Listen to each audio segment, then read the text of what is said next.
Good morning बच्चों, कैसे हो? सब ठीक ठाक? सब बढ़िया से पढ़ रहे हैं?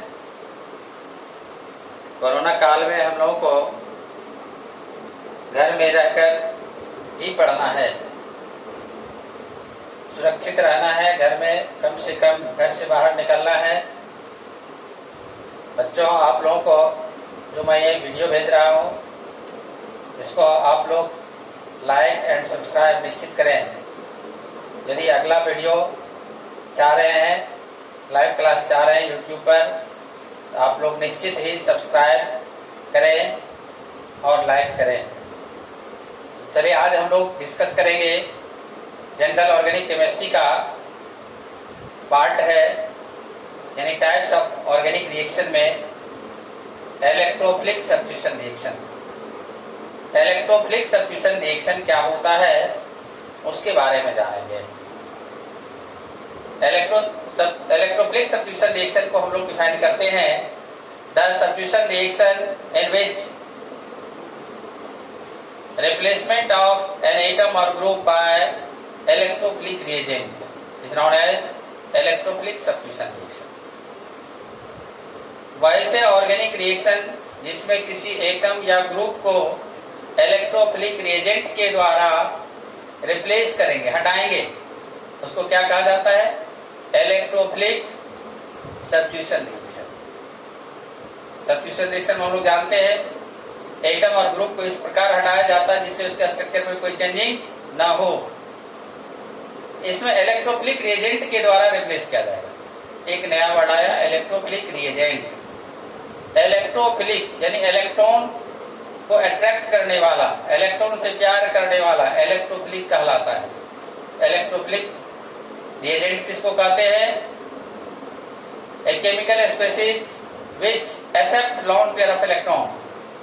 A chemical species which accept lone pair of electron is called electrophilic substitution reaction. Electrophilic reagent। वैसे केमिकल स्पीशीज जो लॉन पेयर ऑफ इलेक्ट्रॉन को एक्सेप्ट करता है, उसको क्या बोलते हैं हम लोग? इलेक्ट्रोफिलिक रिएजेंट बोलते हैं। और इलेक्ट्रोफिलिक रिएजेंट के द्वारा जब किसी एटम और ग्रुप का रिप्लेसमेंट होता है ऑर्गेनिक कंपाउंड से, तो उसको इलेक्ट्रोफिलिक सब्स्टिट्यूशन रिएक्शन कहते हैं। हम लोग क्या देखा? Electrophilic reagent. इलेक्ट्रोफिलिक रिएजेंट क्या होता है? Lone pair of electron accept करता है, यानी इलेक्ट्रॉन डिफिशिएंट कंपाउंड होता है, इलेक्ट्रॉन की कमी होती है इसके पास, ये क्या करेगा? इलेक्ट्रॉन लेगा। इलेक्ट्रोफिलिक सब्सटेंस जो होता है वह लेविस एसिड होता है, और सभी cations, all cations are Lewis acid और all Lewis acid are electrophilic reagent. Electrophilic reagent के द्वारा जब एटम और ग्रुप को रिप्लेस किया जाता है, उसको हम लोग इलेक्ट्रोफिलिक सब्स्टिट्यूशन रिएक्शन कहते हैं। ये electrophilic substitution reaction generally aromatic compound में होता है। एरोमेटिक कंपाउंड कहने का मतलब बेंजीन रिंग में होता है। बेंजीन क्या है? पहला एरोमेटिक कंपाउंड है, उसी के थ्रू क्या होता है? ये रिएक्शन होता है। इन जनरल उस एलिफेटिक में भी होता है, देखेंगे। एल्केन में, एल्केन इलेक्ट्रोफिलिक सब्स्टिट्यूशन रिएक्शन देता है। अब देखिए हम लोग इसमें बेस्ट एग्जांपल इसका क्या है इलेक्ट्रोफिलिक सब्स्टिट्यूशन रिएक्शन का? Friedl craft reaction. Friedl craft का 3 रिएक्शन है, Friedl craft halogenation, Friedl craft alkylation, Friedl Crafts acylation. फिर 2 रिएक्शन और आता है, नाइट्रेशन और एसाइलेशन, जो कि फ्राइडल क्राफ्ट रिएक्शन नहीं है।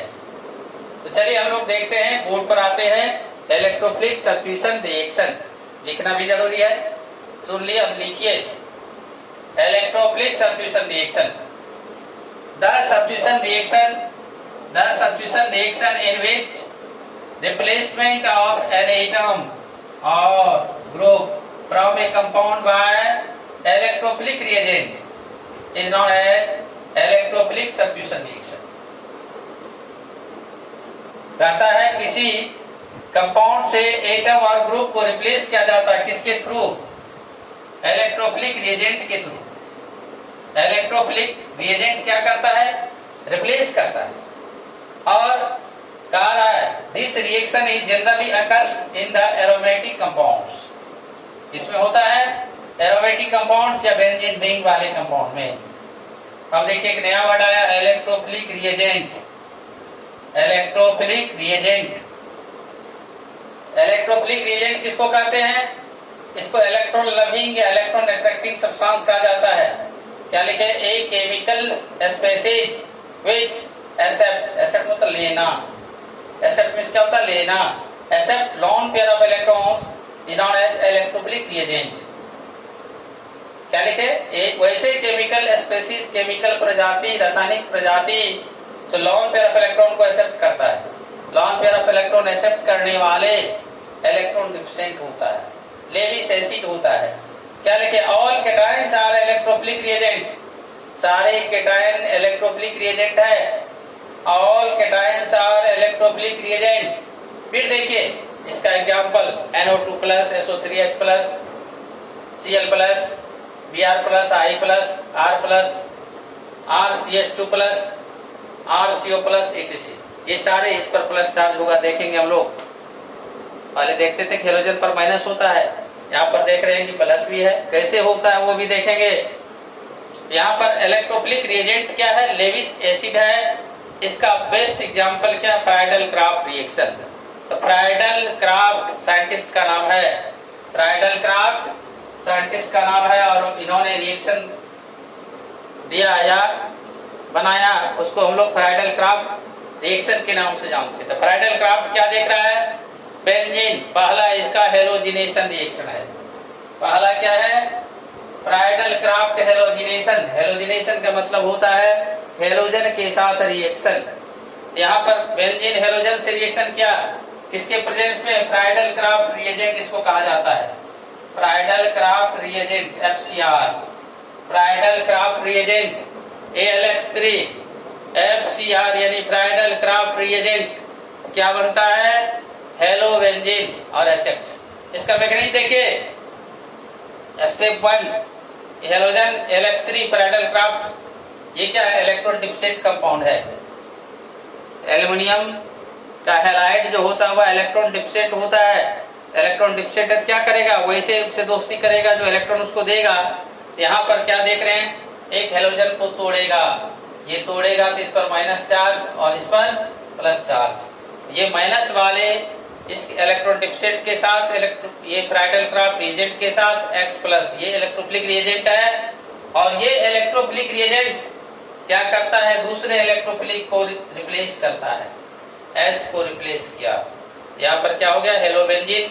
ये H+, यहाँ देखो ये LX4- है। ये दोनों के आयन में, आयन के फॉर्म में क्या होता है? सारे स्पेसीज अनस्टेबल होता है। वह कुछ देर के लिए रहता है लेकिन उस फॉर्म में रहना नहीं चाहता कोई चार्ज लेकर। ये क्या करेगा? LX4- H+, ये इसका X छोड़ देगा। यहाँ पर, यहाँ से जो X लिया था इसको छोड़ देगा, HX और LX3 बाहर। ये कैटालिस्ट पहले जैसे था बाद में भी वैसा ही है। कैटालिस्ट का काम ही होता है केमिकल रिएक्शन को कंप्लीट करना, रेट ऑफ रिएक्शन को बढ़ाना घटाना। जैसे मीडिएटर क्या करता है? दो लोगों को मिला देता है और अब बाद में क्या करता है? इससे निकल जाता है। तो कैटालिस्ट का भी काम वही है। फ्राइडल क्राफ्ट रिएजेंट भी वही करता है। ये फ्राइडल क्राफ्ट हेलोजिनेशन, ये कौन सा रिएक्शन है? Electrophilic substitution reaction. Electrophilic substitution reaction ये बेस्ट एग्जांपल है। तो फ्राइडल क्राफ्ट का और भी रिएक्शन है। तो चलिए हम लोग आगे देखते हैं। और चलिए हम लोग देखते हैं फ्राइडल क्राफ्ट का दूसरा reaction, Friedl craft alkylation. Friedl craft alkylation क्या है? When benzene react with alkyl halide in presence of Friedel Crafts reagent, FCR का मतलब क्या? Friedel Crafts reagent to give alkyl benzene, side product क्या है? HX। अब देखिए इसको, इसका मैकेनिज्म देखिए। एल्काइल हैलाइड में हेलोजन क्या होता है? Higher electronegative. R में क्या? कार्बन होगा, इस पर माइनस है, ये प्लस। ये क्या करता है? ये X इसके साथ जुड़ जाता है, कारण ये इलेक्ट्रॉन डिफिशिएंट है। AlX3 जो होता है इलेक्ट्रॉन डिफिशिएंट होता है। इलेक्ट्रॉन डिफिशिएंट ये नेगेटिव पार्ट वाले को अपने साथ कर लेता है। AlX4- हो गया, ये R+, ये क्या हो गया? इलेक्ट्रोफिलिक रिएजेंट, ER को क्या बोलते हैं हम लोग? Electrophilic reagent. ये इलेक्ट्रोफिलिक रिएजेंट क्या करता है? दूसरे इलेक्ट्रोफिलिक को रिप्लेस करता है, ये H को रिप्लेस करता है। कारण बेंजीन के लिए भी फायदेमंद है, हाइड्रोजन से अधिक पावरफुल क्या R है, एल्काइल ग्रुप है, तो ये क्या चाहेगा? एल्काइल ग्रुप मेरे साथ जुड़ जाए। जब दो घर फूटता है तो पड़ोसी को या अगल बगल वाले को, तीसरे को फायदा होता है। ये जब टूट चुका है इसका फायदा उठाएगा ये, यानी बेंजीन इसके साथ आएगा, सॉरी एल्काइल ग्रुप के साथ, एल्काइल ग्रुप बेंजीन के साथ आएगा, ये क्या बना लेगा? Alkyl benzene. ये H प्लस गया। अब देखो ये भी आयन और ये भी आयन, दोनों आयन क्या है? अनस्टेबल है। हर एक पार्टिकल्स का टेंडेंसी होता है स्टेबल फॉर्म में है, न्यूट्रल फॉर्म में है। तो ये आयन और ये आयन मिलकर ये कैटालिस्ट फिर क्या करता है? इसको X माइनस छोड़ देता है, HX बना लिया, और LX3 जैसे पहले था वैसे बाद में भी है। ये कैटालिस्ट का काम क्या होता है? रेट ऑफ रिएक्शन को कंप्लीट करवाना। ये दूसरा रिएक्शन फ्राइडल क्राफ्ट का, फ्राइडल क्राफ्ट एल्काइलेशन। ये किस टाइप का रिएक्शन है? इलेक्ट्रोफिलिक सब्स्टिट्यूशन रिएक्शन, यानी इलेक्ट्रोफिलिक प्लस चार्ज वाले के द्वारा रिप्लेसमेंट हो रहा है। देखो R पर प्लस चार्ज है, इलेक्ट्रोफिलिक रिएजेंट के द्वारा रिप्लेस किया जा रहा है, इसको इलेक्ट्रोफिलिक सब्स्टिट्यूशन रिएक्शन कहते हैं। अब देखिए तीसरा फ्राइडल क्राफ्ट का, इसको लिख लीजिए फ्राइडल क्राफ्ट एसाइलेशन। तो फ्राइडल क्राफ्ट एसाइलेशन क्या है? When benzene react with acid halide, benzene जब एसिड हैलाइड से रिएक्शन करेगा in presence of Friedl craft catalyst या रिएजेंट, तो क्या देगा? एल्केन ऑयल बेंजीन देगा, और HX साइड प्रोडक्ट है। इसका मैग्नीज देखिए स्टेप 1, ये एसिड हैलाइड है, ये फ्राइडल क्राफ्ट, ये माइनस पार्ट, तो ये भी इलेक्ट्रॉन डिफिशिएंट है, तो ये क्या करेगा? माइनस पार्ट वाले को अपने साथ करेगा। ये क्या हो गया? टूटकर किसके साथ जुड़ गया? ये फ्राइडल क्राफ्ट के साथ। ये RCO+, ये इलेक्ट्रोफिलिक रिएजेंट, ये इलेक्ट्रोफिलिक रिएजेंट क्या करता है? रिप्लेस करता है किसको? हाइड्रोजन को। ये क्या बना लिया? एल्केन ऑयल बेंजीन और H+। फिर वही प्रक्रिया H+ और LX4- दोनों आयन है, ये X- जो लिया था छोड़ देगा, क्या बना लेगा? HX। ये भी न्यूट्रल, ये भी न्यूट्रल मॉलिक्यूल बना लिया। ये फ्राइडल क्राफ्ट का 3 reaction, halogenation, alkylation, acylation. Aromatic में कई जगह हम लोग पढ़ेंगे, बेंजीन में पढ़ेंगे, क्लोरोबेंजीन में पढ़ेंगे, फिनॉल में पढ़ेंगे, एनिलीन में पढ़ेंगे, ये एनिसॉल में पढ़ेंगे, ये बहुत जगह हम लोग पढ़ेंगे एरोमेटिक में ये रिएक्शन। ये फ्राइडल क्राफ्ट रिएक्शन है, 3 रिएक्शन, ये इलेक्ट्रोफिलिक सब्स्टिट्यूशन रिएक्शन। इसके अलावा भी 2 रिएक्शन है इलेक्ट्रोफिलिक सब्स्टिट्यूशन रिएक्शन, एक नाइट्रेशन, दूसरा सल्फोनेशन। चलिए उसको भी देख लीजिए। चलिए हम लोग देख रहे हैं नाइट्रेशन ऑफ बेंजीन, ये भी इलेक्ट्रोफिलिक सब्स्टिट्यूशन रिएक्शन का एग्जांपल है। क्या है? बेंजीन जब नाइट्रिक एसिड से रिएक्शन करता है in presence of sulphuric acid, क्या देता है? नाइट्रोबेंजीन देता है। ये बेंजीन है, नाइट्रिक एसिड से नाइट्रिक एसिड रिएक्शन करता है in presence of sulphuric acid, तो क्या देता है? नाइट्रोबेंजीन। इसको कहा जाता है nitration of benzene. Benzene nitric acid से रिएक्शन किया in presence of sulphuric acid H2SO4, क्या देता है? नाइट्रोबेंजीन देता है। आप देखिए यहाँ पर step 1, nitric acid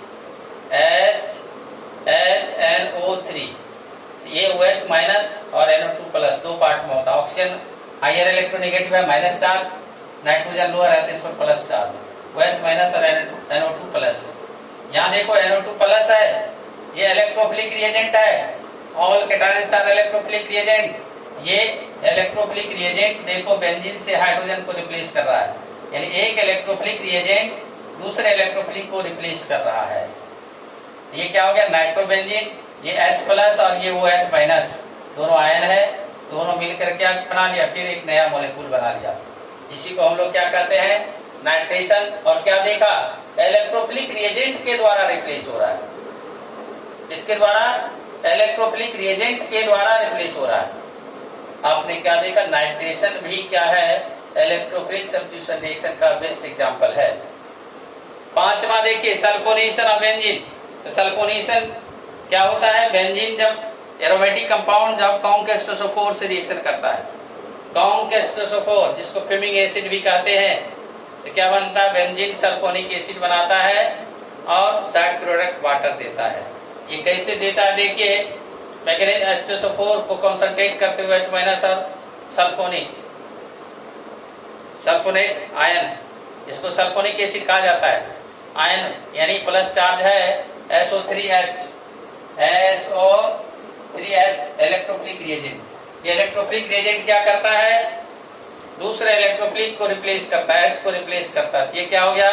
benzene sulphonic acid और H+। ये H+ और ये OH- दोनों मिलकर फिर क्या केमिकल मॉलिक्यूल बना दिया। क्या देखा हमने आज? Electrophilic substitution reaction. Electrophilic substitution reaction किसको कहते हैं? वैसे सब्स्टिट्यूशन रिएक्शन जिसमें किसी ऑर्गेनिक कंपाउंड से इलेक्ट्रोफिलिक रिएजेंट के द्वारा एटम और ग्रुप को रिप्लेस किया जाता है, उसको इलेक्ट्रोफिलिक सब्स्टिट्यूशन रिएक्शन कहते हैं। तो क्या देखा इसमें? Best example Friedl-craft, halogenation, alkylation, acylation, nitration and sulphonation. ये 5 बेस्ट एग्जांपल है इलेक्ट्रोफिलिक सब्स्टिट्यूशन रिएक्शन का। चलिए हम लोग इसको, आप लोग यदि अच्छा लगा कि वीडियो तो सब्सक्राइब करेंगे, लाइक करेंगे, फिर हम लोग नेक्स्ट क्लास में मिलेंगे।